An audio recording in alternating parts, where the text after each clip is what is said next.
कि जितनी में ये समझ लो डीसी जनरेटर या मोटर हम जो पढ़ने जा रहे हैं, बिलीव मी इतने सारे पार्ट्स में आर्मेचर वाइंडिंग ही इंपॉर्टेंट पार्ट है। अगर ये जिसको समझ में आ गई, डीसी मशीन की डिजाइन उसे समझ में आ गई बस, और डिजाइन समझ में आ गई तो आप बैठे बैठे चीजें कर लोगे। Armature winding.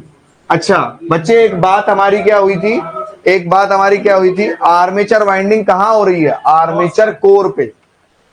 ये सामने से अगर रोटर पड़े दिखाई, एक मिनट भाई साहब जरा पकड़ लेना यो करके, बस थोड़ा सा, बस यहाँ पे हाथ ही हाथ से पकड़ लो, है ना। अब देखिए, जैसे मान लीजिए ये रोटर है यहाँ पे, देखिए अब यहाँ पे मान लीजिए, अच्छा एक काम करो ऐसे पकड़ लो, ठीक है। अब ये मान लीजिए आपका आर्मेचर कोर है, ठीक है। यहाँ क्या होगा, आपके पोल्स, देखो ना ऐसे करके कवरिंग में पोल्स होंगे। हमने मान लीजिए यहाँ पर वाइंडिंग करी यूं करके, मतलब हमने यहाँ पर यूं करके खांचों में कंडक्टर डाला और यूं करके वाइंडिंग निकाली, ये हमारी क्या हो गई? Armature winding. और करी किस पर? हमने कोर पे। इस बात को जो समझ गया लगभग 70% तो उसकी वैसी जीत हो गई। ये कोर है और इस पर हमने यूं करके वाइंडिंग कर दी है। अब देखिए ये मेरा नॉर्थ हो गया, ये साउथ पोल हो गया, यहां पर हम लोग ये कॉइल में, ठीक है। इसी को बच्चे हम लोग बोलते हैं कॉइल। क्या बोलते हैं? कॉइल या फिर आर्मेचर वाइंडिंग, ठीक है, या फिर बोलते हैं आर्मेचर वाइंडिंग। देखिए आप बताइए मेरे को, ये जो पोर्शन है, ये वाला जो पोर्शन है, अगर मैं कहूं फ्लक्स के संपर्क में जो पोर्शन है, मैं इसका नाम दे देता हूं A B C D. Flux के संपर्क में अगर कोई पोर्शन सबसे ज्यादा रह रहा है तो वो कौन सा पोर्शन रह रहा है, ये मुझे बताइएगा। फ्लक्स के संपर्क में जो पोर्शन रह रहा है वो कौन सा रह रहा है? ए बी और सी डी, ठीक है। तो कहीं ना कहीं इसका मतलब ए बी और सी डी बेटा, एक्चुअली इसी को हम लोग बोलते हैं एक्टिव पार्ट। ये कौन से पार्ट होते हैं? एक्टिव पार्ट, है ना। मतलब इसे एक्टिव को कहेंगे वो सक्रिय भाग, मतलब जो ईएमएफ पैदा करके इसमें करंट संचालित करेगा। हमारा जो भी डायरेक्शन हो, अभी हमारा डायरेक्शन इंपॉर्टेंट नहीं है यहाँ पे, जो ईएमएफ पैदा करके देगा वो एक्चुअली यही पार्ट होगा। और क्या इस पार्ट पर यहाँ पर कोई फ्लक्स की कृपा ज्यादा बरस रही है? इस पार्ट पर फ्लक्स की कृपा उतनी नहीं बरस रही है। मैं फिर से बार बार कहूंगा, इमेजिन करिए यहाँ पर रोटर रखा हुआ है। अब एक बात बताओ, कोई भी यहाँ से कॉइल लेके आऊं और पीछे से लेके जाऊं, मैं फिर से समझ रहा हूं, यूं करके थोड़ा सा बता दूं ताकि आप लोगों को दिख जाए। कोई भी कॉइल यूं करके लेके आऊं और पीछे से तार यूं करके होके जाऊं, तो इस वाले हिस्से में क्या उतना फ्लक्स लिंक करेगा? और अगर हम लोग देखें तो शायद ज्यादा फ्लक्स लिंक करेगा ही नहीं। इस पार्ट को बोलते हैं passive part, passive part of coil. Coil का पैसिव पार्ट और ये है एक्टिव पार्ट कॉइल का। याद रखिए बच्चे, ये जो पार्ट है, जो पैसिव पार्ट है कॉइल का, इसके एक्चुअली ये कोई भी कंट्रीब्यूशन नहीं करता ईएमएफ और करंट को देने में। क्या नहीं करता? कोई भी कंट्रीब्यूशन नहीं करता। इसको बोलते हैं हम लोग टर्न या फिर ओवरहैंग। क्या बोलते हैं? हैंगओवर नहीं, ओवरहैंग, ठीक है। हैंगओवर नहीं, ओवरहैंग, याद रखना। तो ये कौन सी लेंथ है? ये पैसिव लेंथ है। ये कभी भी मेन ईएमएफ में, मतलब जो यहां आप जनरेटर में मेन ईएमएफ पैदा करेंगे ना, उसमें कभी भी कोई पार्टिसिपेशन इसका रहेगा ही नहीं। कभी भी कुछ भी इस वाले हिस्से का कोई भी कंट्रीब्यूशन रहेगा ही नहीं। किसका? टर्न का या ओवरहैंग का। मैं फिर से इस बात को कह दूं, ये है टर्न और ओवरहैंग, ठीक है। ये टर्न और ओवरहैंग है, इतना पोर्शन, ये टर्न और ओवरहैंग है। इस इतने पोर्शन को टर्न या ओवरहैंग कहते हैं, ठीक है। क्लियर है बाबूजी इतना कि नहीं? बोलिए, ठीक है। तो यहां पे अगर मैं बात करूं, एक ये हो गया एक कंडक्टर। सुनिए ना, पहले अभी सुन लीजिए डिजाइनिंग वाली पार्ट चल रही है, सुनो ज्यादा, लिखो कम, ठीक है। लिखने के लिए है तुम्हारे पास वीडियो, परेशान ना होइए। देखिए, कोई भी आर्मेचर वाइंडिंग को जब हम डिजाइन करते हैं, इतने हिस्से को कहते हैं वन कंडक्टर। इतने हिस्से को क्या कहते हैं? One conductor. ये वन कंडक्टर हो गया, वन कंडक्टर हो गया ये, ठीक है। जब दो कंडक्टर मिलते हैं और मैं बीच में एक पोर्शन लगाता हूं टर्न या ओवरहैंग का, एक बात दिमाग में रखना, टर्न या ओवरहैंग कोई भी ये अलग मटेरियल के नहीं होंगे, सेम मटेरियल के होंगे। तुम ये सोचो कि ये मटेरियल ही अलग है, ठीक है, बस ये फ्लक्स नहीं काटते इसीलिए इसका नाम थोड़ा हमने अलग रख दिया है, या ये डीएक्टिवेटेड पार्ट है, ठीक है। जब दो कंडक्टर से जब हम दो कंडक्टर को मिलाते हैं, देखो दो कंडक्टर को मिलाया नहीं मिलाया, ये क्या हो गया? टू कंडक्टर हो गया कि नहीं हो गया? और एक टर्न है ये पूरा का पूरा बेटा टर्न बोलते हैं ना, तो ये क्या है? एक टर्न है और दो कंडक्टर है। एक टर्न और दो कंडक्टर से मिलके एक कॉइल बनती है। क्या बनती है? एक कॉइल। इस बात को दिमाग में रखना, ये पेपर में जरूर पूछा जाता है। एक कॉइल किससे मिलके बनती है? एक कॉइल एक टर्न और एक टर्न और दो कंडक्टर से मिलकर बनती है। एक कॉइल एक टर्न और दो कंडक्टर से मिलके बनती है, ठीक है। अब सुनिए अगली बात।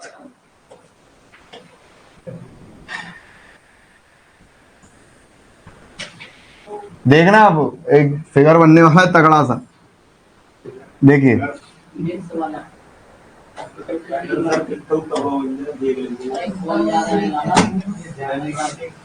ये क्या हुई? एक कॉइल हुई,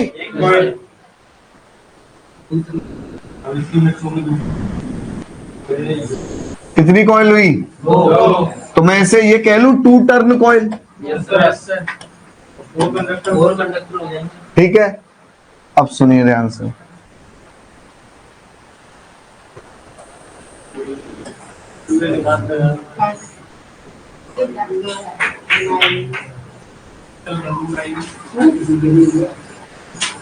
सुनिए ना, इधर देखते रहिए बेटा।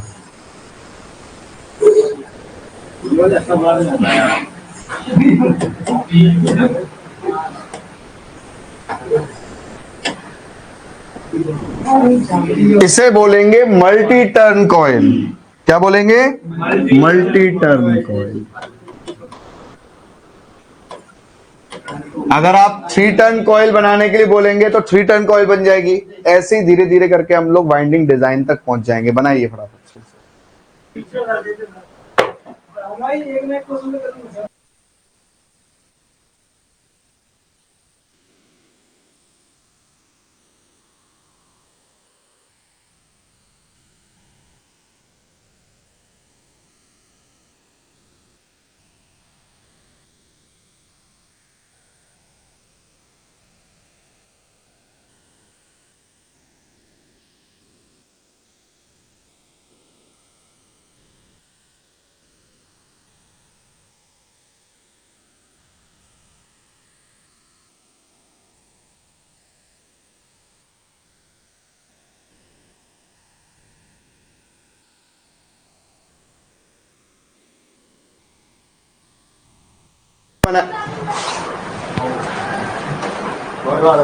दो कंडक्टर से एक टर्न बना है, तो अगर जेड कंडक्टर है तो total number of turn Z/2 होंगे।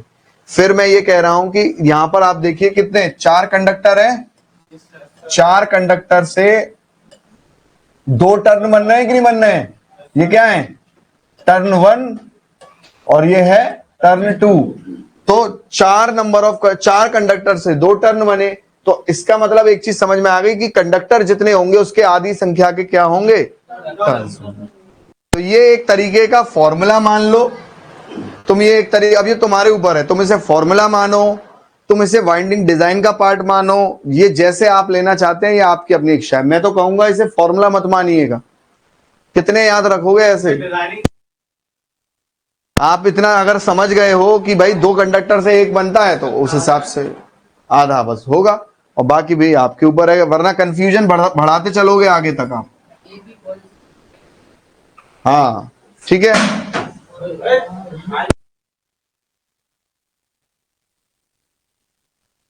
तो मल्टी मल्टी टर्न सुनिए ना, मल्टी टर्न को यही होल्ड करते हैं।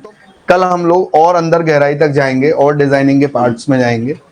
Till then bye bye tata, take care. Hello बच्चों, गुड मॉर्निंग। कार्यक्रम शुरू करते हैं। डीसी मशीन में हम लोगों ने जो अभी तक कवर किया है वो थोड़ा सा मैं रिवाइज करा देता हूँ। पिछली क्लास में हम लोगों ने देखा था कि रोटर जो है armature core, armature winding, commutator, shaft और बियरिंग, इन सब पार्ट से मिलकर रोटर तैयार होता है।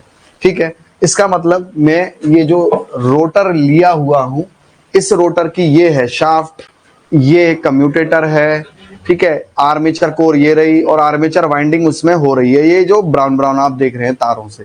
ठीक है, और बियरिंग इसके अंदर होती है, वो दिखेगी नहीं आपको। तो कुल मिला के कहने का मतलब मेरा यहाँ पर ये है कि मैंने अपने हाथ में आपको रोटर देके दिखाया था।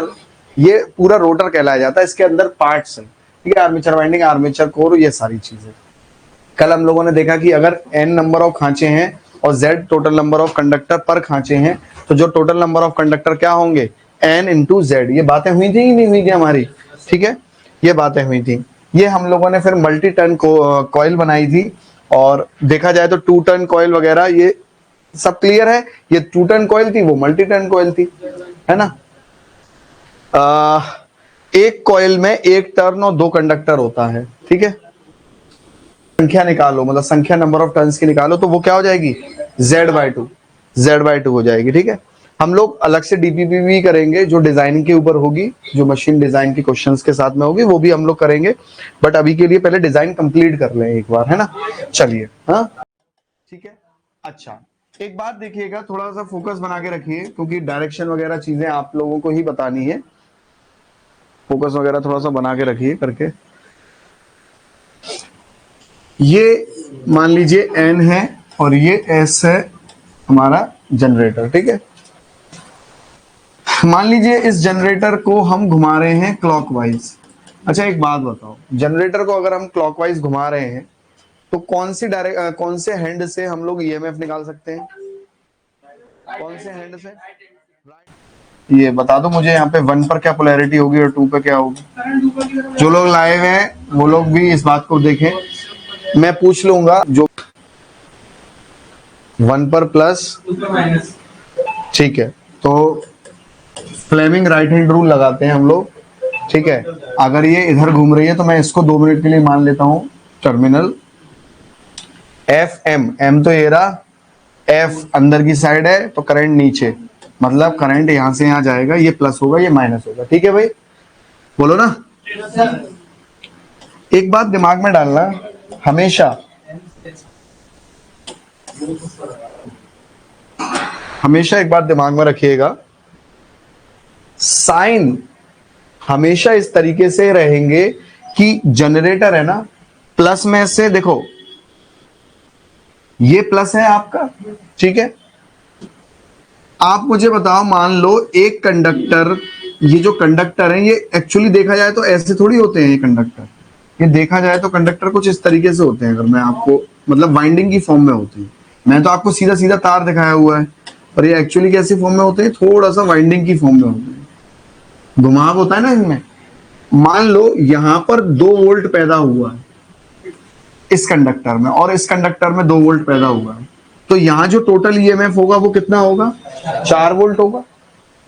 ठीक है, अच्छा इसमें हम हमेशा करंट कैसे लगाएंगे, एक बात समझना, प्लस से करंट निकलेगा, हमेशा याद रखना, क्योंकि ये जनरेटर है ना, पैदा कर रहे हैं, तो पैदा होने में एक्टिव डिवाइस मतलब कि हर एक जनरेटर की कॉइल अपने आप में 2 वोल्ट पैदा कर रही है, तो उसका साइन प्लस से निकलता हुआ होगा।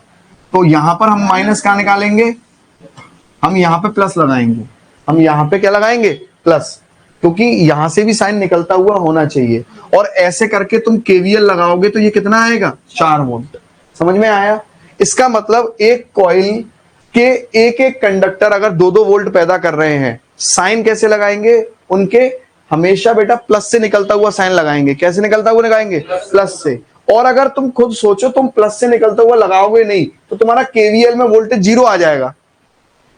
तो क्या यहाँ पे 0 वोल्ट पैदा किया है इसने? फिर नहीं ना। देखो प्लस दो निकलता हुआ साइन लेते हैं हम लोग, प्लस दो 4 हो गया कि नहीं हो गया? तो एक चीज समझ में आ गई कि अगर एक कॉइल मेरा 4 वोल्ट पैदा कर रही है और ऐसी मैं मल्टी टर्न कॉइल लगा दूं, समझना, ये मैं मल्टी टर्न कॉइल लगा दूं, ये मल्टी टर्न का लगा दूं, अब मुझे बताओ ये कॉइल कितने करेगी? 2 वोल्ट ये, 2 वोल्ट ये, 2 ये, 2 ये, तो ये कितना वोल्ट करेगी? 8 वोल्ट। इसका मतलब अब हमें एक चीज समझ में आ गई है कि जैसे जैसे मुझे वोल्टेज बढ़ाने होंगे मुझे मल्टी टर्न कॉइल का इस्तेमाल करना पड़ेगा। टर्न्स, इसका मतलब यह है कि हम टर्न्स की संख्या बढ़ाते जाएंगे, वोल्टेज की रेटिंग बढ़ती जाएगी। अब किसी इंसान को मान लो 100 वोल्ट का जनरेटर, अब देखो यहीं से वाइंडिंग डिजाइन के कंसेप्ट आ रहे हैं। किसी इंसान को 100 वोल्ट का जनरेटर बनाना है और एक कंडक्टर 2 वोल्ट पैदा करता है, तो कितने टर्न लगेंगे? सवाल ध्यान से, हड़बड़ाहट में मत देना, हड़बड़ाहट में मत देना, पिटोगे तुमसे अगर आंसर गलत हुआ तो, ठीक है? हड़बड़ाहट में आंसर मत देना, समझ के आंसर देना। मैं दोबारा क्वेश्चन रिपीट कर रहा हूं और अपने पास रखना, मैं पूछ लूंगा खुद ब खुद, ठीक है? मैं कह रहा हूं कि अगर हमें 100 वोल्ट का जनरेटर डिजाइन करना है और एक कंडक्टर 2 वोल्ट पैदा करता है, एक कंडक्टर, तो टर्न की संख्या कितनी होगी? सब लोग इसका आंसर देंगे, जो लोग लाइव है वो लोग भी इसका आंसर। सुनिए ना, देखो मेरा क्वेश्चन था 100 वोल्ट का जनरेटर बनाना है, मेरा क्वेश्चन था, सुनिए ना, 100 वोल्ट का जनरेटर बनाना है, एक कंडक्टर 2 वोल्ट पैदा करता है और टर्न की संख्या बतानी है। तो बेटा सबसे पहले समझना, एक कंडक्टर 2 वोल्ट, 2 कंडक्टर 4 वोल्ट, और 4 वोल्ट कहीं ना कहीं मैं साफ कह सकता हूं कि एक टर्न की वजह से हो रहा है, तो 25 टर्न इंटू 4, भाई एक टर्न में कहीं ना कहीं 4 वोल्ट हो रहे हैं ना, तो 100 वोल्ट हो गए। तो बेटा 25 टर्न आंसर होगा, और कंडक्टर 50 होंगे कि 100 होंगे? कंडक्टर 50 होंगे। बताया था एक टर्न में 2 कंडक्टर होते हैं, एक कॉइल में 2 कंडक्टर, एक टर्न होता है। समझे? आप लोगों ने जिन्होंने 50 बताया है वो शायद कंडक्टर बता गए हैं। चलिए ठीक है, अभी समझे कुछ आप लोग? तो अब मैं एक नोट यहां पर करते हुए लिखते हुए चलता हूं, प्लीज ध्यान से सुनिए। मैं यहां एक नोट लिखते हुए चलता हूं, ध्यान से देखिए। नोट लिखिए, मल्टी टर्न कॉइल पर नोट लिखिए कि जैसे जैसे हम लोग टर्न कॉइल पर ही जाके लिखिएगा, it increases magnitude of EMF at the coil terminal.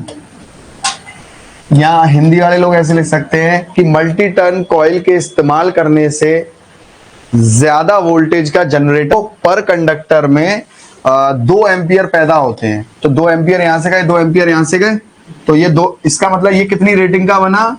2 volt 2 ampere. कितनी रेटिंग का बना? वो 8 वोल्ट 2 एम्पियर। कितने का बना? 8 वोल्ट 2 एम्पियर। मान लीजिए ये सब मैं अज्यूम किया हूं कि 2 वोल्ट और 2 एम्पियर पर कंडक्टर पैदा कर रहा है, मैं ये सब अज्यूम किया हूं कि पर कंडक्टर जो करंट है, EMF है, वो 2 वोल्ट है, और जो करंट है वो कितना है? 2 एम्पियर है। तो ये कितनी रेटिंग का जनरेटर बनेगा?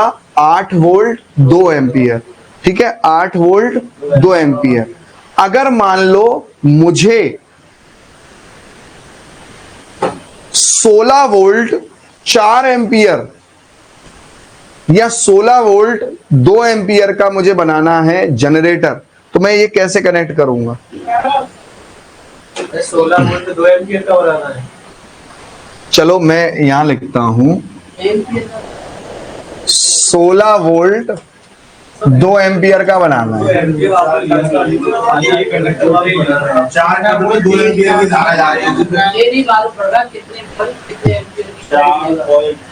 सुनिए ना, तो बता रहा हूं आपको। हर पर कंडक्टर, मैं इसी से कह रहा हूं, सब छोड़, मैं इसी से कह रहा हूं कि एक कंडक्टर पर कंडक्टर 2 वोल्ट EMF पैदा करता है और 2 एम्पियर पैदा करता है पर कंडक्टर। ठीक है, और इससे ऐसे कंडक्टरों से तुम्हें क्या बनाना है, 16 वोल्ट 2 एम्पियर बनाना है, और पर कंडक्टर हमारा इतना पैदा कर रहा है, कैसे बनाओगे?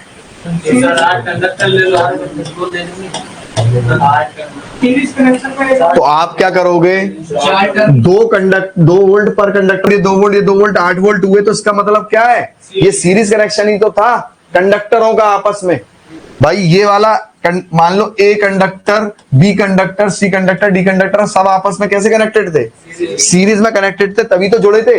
इसका मतलब एक चीज समझ में आ गई कि जब भी आप मल्टी टर्न काम करोगे वो एक सीरीज कनेक्शन होगा कंडक्टरों का, ठीक है। तो वहां पर एक और पॉइंट लिख लीजिए, multi turn coil is equals to series connection of conductor. Multi turn coil क्या है, सीरीज कनेक्शन ऑफ कंडक्टर है। बेटा कंडक्टर, कॉइल नहीं कह रहा हूं, हर शब्द का एक अलग महत्व है, कॉइल और कंडक्टर को मिक्स मत कर जाना प्लीज, कॉइल और कंडक्टर को बिल्कुल मिक्स मत कर जाना। हाँ, कॉइल, टर्न, कंडक्टर, ये तीनों शब्द अलग अलग हैं। मल्टी टर्न कॉइल का क्या मतलब है कि सीरीज कंडक्टर क्या है, सीरीज कनेक्शन में है सारे कंडक्टर। अब मुझे 16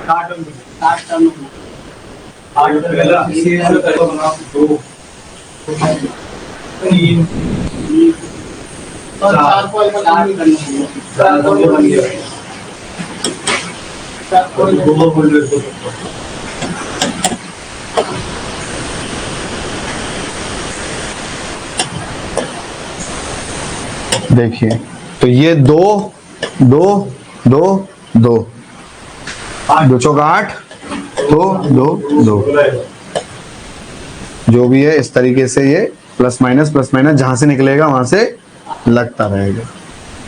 हाँ या ना? तो ये अब कितने की बनी, 8 वोल्ट, वो 16 वोल्ट 2 एम्पियर। कुछ नहीं, अगर एक कंडक्टर दो, सुनिए ना, सीरीज में है तो सीरीज में तो करंट सेम ही रहेगा ना। तो अगर एक कंडक्टर 2 एम्पियर निकाल रहा है तो सीरीज में तो करंट अलग होंगे नहीं। बोलो बोलो।